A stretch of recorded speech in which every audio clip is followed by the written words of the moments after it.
Saúdo a todos com a graça e com a paz do Senhor Jesus Cristo, que vive e reina para sempre. Pois bem, vamos falar de um assunto de extrema importância para nossas vidas, né? Tem um hino que diz assim, né? Aonde está aquele povo barulhento? Aonde está que ninguém vê nenhum irmão? Alguém com voz de lamento vai dizer, neste momento, aquele povo foi embora para Sião. Ou seja, um dia as pessoas que chamam os crentes de povo barulhento, sabe aquele irmão que a igreja é bem pertinho da casa dele, e que ele diz, que povo chato esses crentes, faz barulho, né? Que se incomoda, né? Que dá comichão nos ouvidos por ouvir a palavra do Senhor.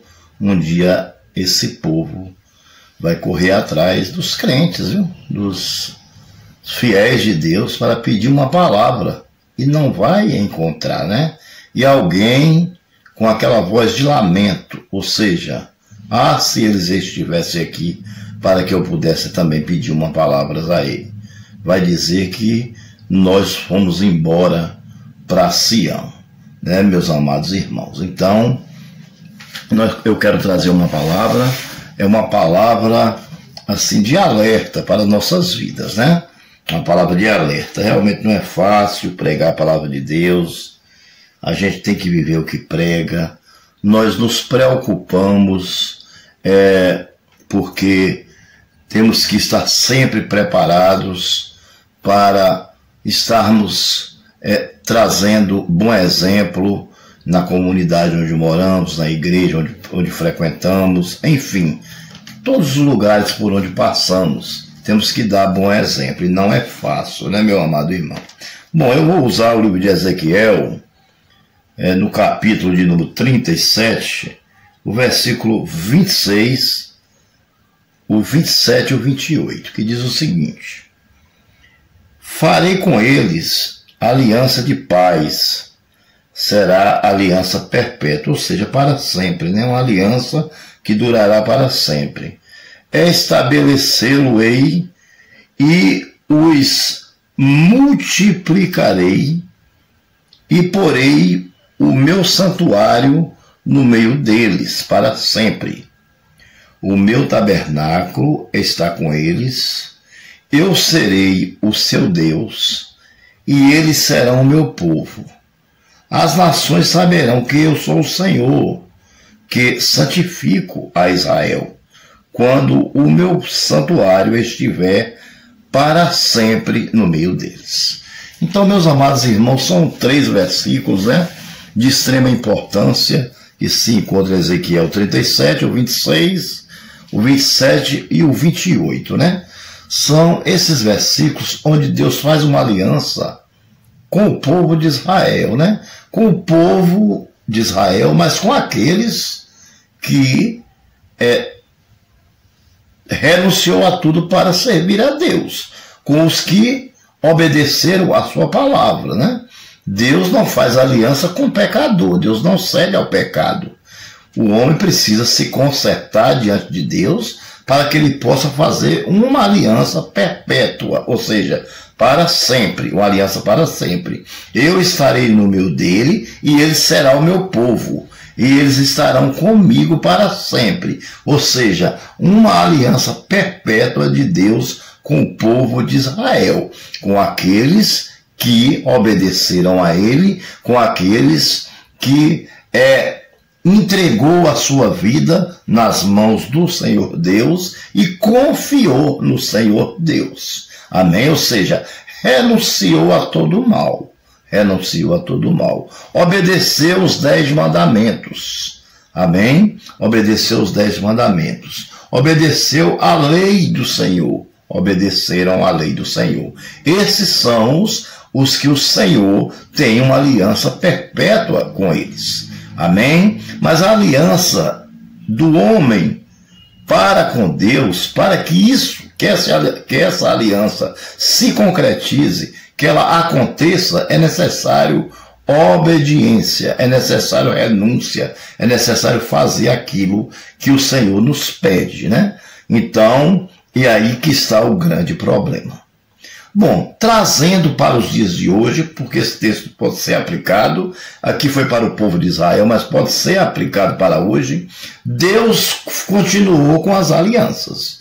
Desde o Jardim do Éden, da dispensação da inocência, a aliança edênica, a aliança adâmica, né? O governo humano, a aliança com Abraão, a aliança com Moisés, e assim Deus foi fazendo as alianças, até chegar na aliança de hoje, que é a dispensação da graça. Nós vivemos na dispensação da graça.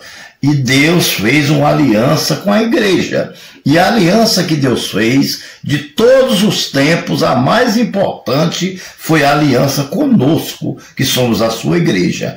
Porque em nenhuma das outras alianças, o Filho foi entregue para morrer por eles. Mas para nós não, foi diferente. O Senhor nos deu o seu próprio Filho para morrer em prol de perdão de pecado, para que os nossos pecados fossem perdoados, que não eram poucos, eram muitos, porque nós já nascemos do pecado, né? Nós já nascemos do pecado, o pecado de Adão. E aí, de lá para cá, nós fomos absolvendo mais pecados, pecados e pecados e pecados, e foi acumulando. Foi acumulando. E nós não podíamos mais ser indesculpáveis diante desses pecados. Por quê? Porque já existia uma lei. Quando nós nascemos, já existia uma lei, a lei de Deus. A lei começou lá em Moisés, nos 10 mandamentos. De lá para cá, ninguém mais é indesculpável. Deus enviou uma lei para que as pessoas o obedecessem. Agora nós temos uma lei, temos que obedecer. Amém? É como nós estamos vivendo dentro da casa do nosso pai, ainda jovem, né, adolescente, criança, então nós temos que obedecer ao nosso pai. Obedecer em todo o tempo, mas principalmente quando somos dependentes dele. Então nós temos que obedecer a ele, porque ele é o chefe da família. Agora, muitas vezes, na nossa ignorância, na nossa falta de sabedoria, né? Muitas vezes até respondemos ao nosso pai um dia, à nossa mãe, falamos palavras que elas não mereciam e eles não mereciam ouvir, porque não conhecíamos a palavra de Deus, não tínhamos experiência. Mas hoje não, hoje é diferente. Hoje nós temos uma lei de 66 livros e nela diz que Jesus fez uma aliança perpétua conosco através da morte do seu próprio Filho. Ou seja, se você quiser dar salvação, você tem que fazer parte dessa dispensação, dessa aliança, que é a aliança de Deus com a igreja. Através de quê? De aceitar a Jesus como suficiente salvador da sua vida. No Antigo Testamento se matava bodes, carneiro, boi, pombinhas, rolinhas, né, aqueles mais pobres, e os mais ricos, os animais sem defeito. Mas hoje não. Hoje sacrifício em beira de rio, em riachos e em valões, é macumbaria, feitiçaria e bruxaria. Isso não existe mais. O nosso sacrifício foi o Cordeiro de Deus que tira o pecado do mundo. Jesus Cristo, eficaz e único. Um sacrifício único e eficaz. Deus não faz uma coisa duas vezes, só faz uma. Fez, está feito, está bem feito, acabou e pronto. Nunca vai ter problema, nunca vai dar defeito. Não existe defeito de fabricação. Não é como você chega hoje numa loja, compra uma geladeira. Com 6 meses ela vai e bate o motor. Não. O que Deus faz, não bate o motor, não dá defeito em parte elétrica. O que Deus faz é tudo correto. É correto.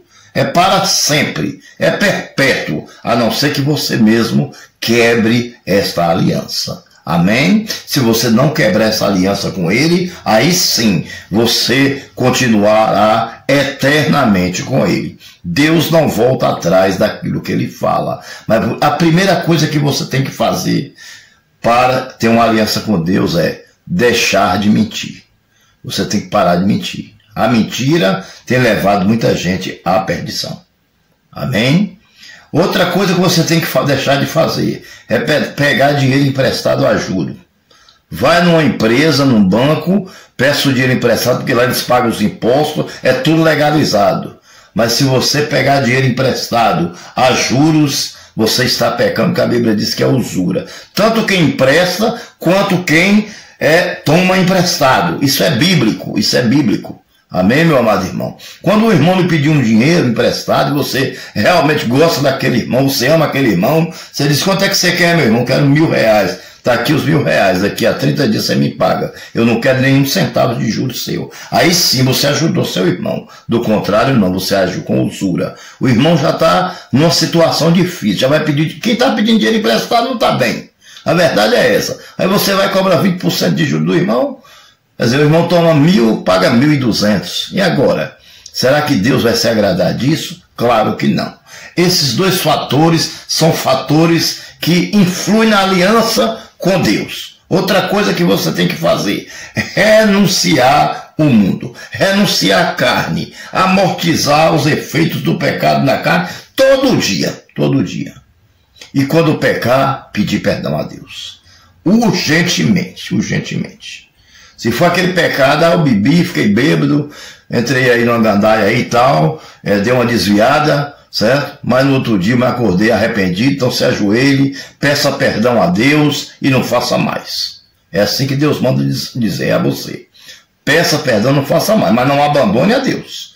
Porque todos nós um dia vamos pecar.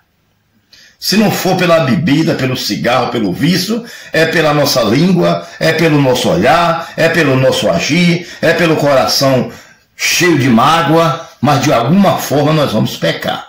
Então ele diz, filhinhos, não pequei, mas se pecais, estou aqui para advogar a sua causa. Então não se preocupe, viva a sua vida de santidade, procure sempre pedir força ao Espírito Santo para que ele possa lhe ajudar nessa caminhada, para que você possa atravessar esse vale e que ele seja a ponte para que você chegue até o outro lado, que é o alvo, que é a salvação, que é onde você vai receber, onde você vai subir do pódio da vitória para receber a coroa da vitória, que é a salvação. Deus já tem um pódio preparado para você. Não é de madeira, não é de barro, não, é de ouro. Agora, eu não sei se é 18 ou 24. Eu sei de uma coisa, que a Bíblia diz que ele prepara o melhor para nós. Amém? Ele prepara o melhor para nós. Se Salomão, que era homem, construiu um trono para ele, de 6 andares, de 6 degraus, até chegar no trono, todo de ouro maciço, imagina o nosso Deus, que é dono de todo o mundo, né? O que ele não tem preparado para nós. As bênçãos, os tesouros escondidos, as riquezas encobertas, estão muito bem guardadas para no dia correto ele dar a você.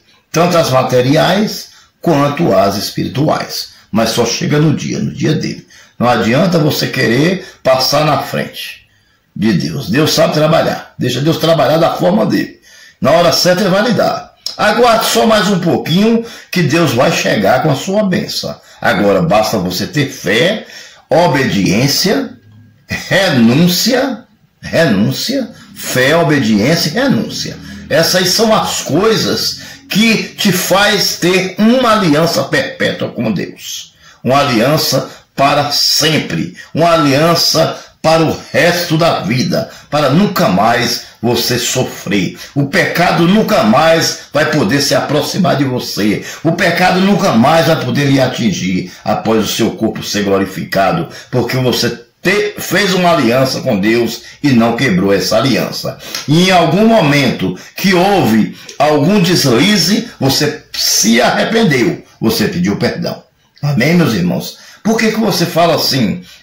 Se arrependeu, porque não adianta, tem que falar a verdade.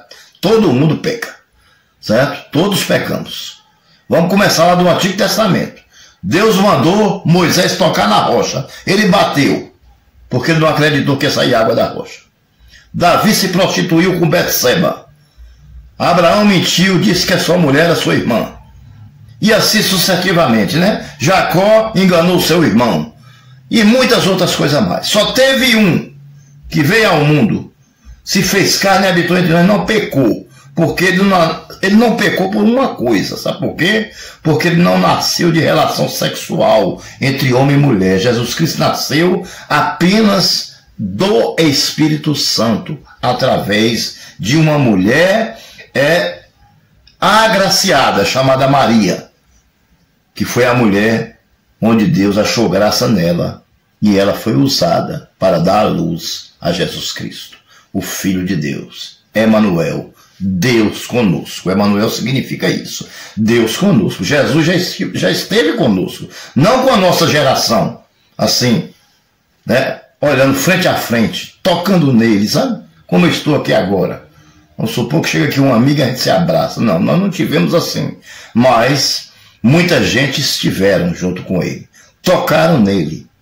Tomé mesmo teve que tocar em suas chagas para acreditar que ele tinha ressuscitado. Não é verdade? Mas nós não. Nós não vimos e cremos. Nós não vimos e cremos. E quando nós estamos pregando, quando nós estamos no culto, concentrado, quando nós damos o nosso culto racional ao Senhor, não ir para a igreja, sentar e ficar namorando. Porque tem gente que vai para a igreja, fica sentado, a mulher de olho no cara, o cara de olho na mulher, quando sai já está tudo preparado. Aí já vai para um boteco tomar cachaça. Isso não adianta nada. Foi melhor você nem ter ido na igreja. Não adianta. Tem que haver renúncia. Se você está ali dentro, o culto não é para você. O centro das atenções não é você. Você não é nada. A sua estrutura é apenas pó. O culto é para aquele lá, ó, Jesus de Nazaré. Aprenda a cultuar a Deus. Aprenda a cultuar a Deus. Quando entrar na sua denominação, seja lá qual for. Seja qual for. Se ela profere o nome do verdadeiro Deus, o culto é para ele. E não para você ou para seu colega. Desligue o celular, para que ninguém ligue para você naquele momento, porque no momento é seu e de Deus. É um momento íntimo entre você e Deus. Você é um ser racional, pensante. Você tem um coração, você tem uma mente, amém? Você tem uma mente. Você tem os braços para louvar a Deus e a boca para louvar a Deus, e os seus membros todos pertencem ao Rei dos Reis e ao Senhor dos Senhores. Então, dê o seu culto racional ao Senhor. Dê o seu culto racional ao Senhor. Não chegue na igreja e fique conversando com um amigo, cochichando aqui, cochichando ali, levanta para tomar água, não sei o que mais lá, não sei o que mais lá. Meu amigo, tem gente que fofoca dentro da igreja, no ouvido do irmão. Isso é demais. Isso é simplesmente demais. Aí eu pergunto a você, uma pessoa dessa, ela está preparada para entrar no céu? Não está. Precisa haver uma mudança. Precisa haver uma mudança. Eu mesmo tenho orado por esse tipo de pessoas. Tenho. Senhor, se há ainda isso dentro da igreja, no nome de Jesus, meu Pai, trabalhe para que essa pessoa enxergue a verdade, enxergue que tu és santo, e que quando estamos na tua casa, precisamos ser santos também, não só na tua casa, em toda parte, mas principalmente, Senhor, em alguns momentos, como por exemplo, no teu memorial, que é a ceia do Senhor. Tem gente conversando, gente brincando, você está entendendo? Tem mãe que deixa as crianças ficar correndo dentro da igreja, acha a coisa mais linda, os filhos correndo dentro da igreja. Aí uma vez numa igreja, a mãe deixou, o pastor sempre dizia: mãe, cuidado, seu filho pode levar uma queda. Quando foi nesse dia, passou, ela deixou ele correndo, ele escorregou e quebrou o braço. Teve que chamar o SAMU, o culto acabou, né? Acabou o culto, quer dizer, acabou o trabalho do Senhor naquele momento, porque todo mundo ficou preocupado com o menino, ou seja, tirou o foco da atenção do culto. Você está entendendo? Então, minha gente, o que nós temos que fazer? É vigiarmos. Precisa de vigilância. É necessário. Você tem que colocar o seu filho perto de você, ele tem que lhe obedecer. Assim como nós obedecemos ao nosso pai, as crianças têm que obedecer aos seus pais aqui na terra, aos seus pais biológicos. Hoje tem algumas igrejas, tem umas salinhas para as crianças ficar, não é verdade? Mas não haveria nem necessidade disso. O que haveria é disciplina. A necessidade é a disciplina. Assim como nós disciplinamos nossos filhos, o nosso Deus nos disciplina. E Ele nos disciplina porque Ele nos ama. Nós devemos disciplinar também os nossos filhos porque nós o amamos. Essa é a verdade. Amém? Então, a criança ela tem que ser criada, levando para a igreja, sentadinha perto de você. Ela tem que aprender a ter reverência. Eu vejo criança por aí que sobe no púlpito e prega melhor do que um adulto. Certo? Que tem reverência a Deus. Que quando abre a boca a gente sente a presença do Senhor. Porque foi ensinado de forma correta a ir para a casa do Senhor. Isso é uma coisa simplesmente linda, uma coisa simplesmente maravilhosa. Pois é, e o Senhor nos fez o quê? Uma aliança conosco, com a igreja, com agora na nossa época, na dispensação da graça, né? Ele fez uma aliança com a igreja. E não foi só com os adultos, foi com os jovens, com os adolescentes, com as crianças, com toda a população do mundo inteiro, com os ricos, com os pobres, amém? Com os que ganham mais, com os que ganham menos, com os que têm uma posição social maior, com os que têm uma posição social menor. Deus tem aliança com todos, basta que você obedeça. Obedeça e entregue-se totalmente a Ele. E aí, com certeza, você alcançará a sua salvação. Você alcançará o reino do céu. Aquilo que está te atrapalhando no seu dia a dia, vai ser lançado fora. E o Espírito Santo vai morar dentro de você. E você será dirigido pelo Espírito Santo. Amém? Então, meus amados irmãos, essa é a palavra que eu deixo para você. Uma aliança perpétua de Deus com todas as nações, de acordo com a obediência de cada um. Porque Deus não faz aliança com pecador. Nem fique pensando aí que você está enchendo a cara de cerveja, bebendo, fumando, jogando, chamando palavrão, mentindo, se prostituindo, faz tudo que não presta. Certo? Não se arrepende de jeito nenhum, nunca se arrepende. Você entendeu? Coração duro, endurecido, né? E Deus vai ter uma aliança com você? Não vai. Ele não vai. Ele tem todo o prazer de que você se arrependa e venha até Ele. É o que Ele mais quer. É poder estar te ajudando. É poder estar concedendo a você o dom gratuito, que é a graça de Deus, através da morte de Cristo. Mas a morte de Cristo foi um preço muito alto que Ele pagou. Ele comprou todos os nossos pecados. Calvário de 18 horas de derramamento de sangue. Então agora é preciso que reconheçamos a sua morte, para que Ele possa nos receber como suficientes, nos receber como suficiente Salvador de nossas vidas. Amém? Não foi vós que escolhestes a Deus. Cuidado, porque você não tem capacidade de ir até Deus. É Deus que chama você. Agora, fique com os ouvidos atentos, porque quando Ele chamar, não perca a oportunidade. Não deixa passar a oportunidade. Ouça a sua voz e vá até Ele. Que Deus os abençoe.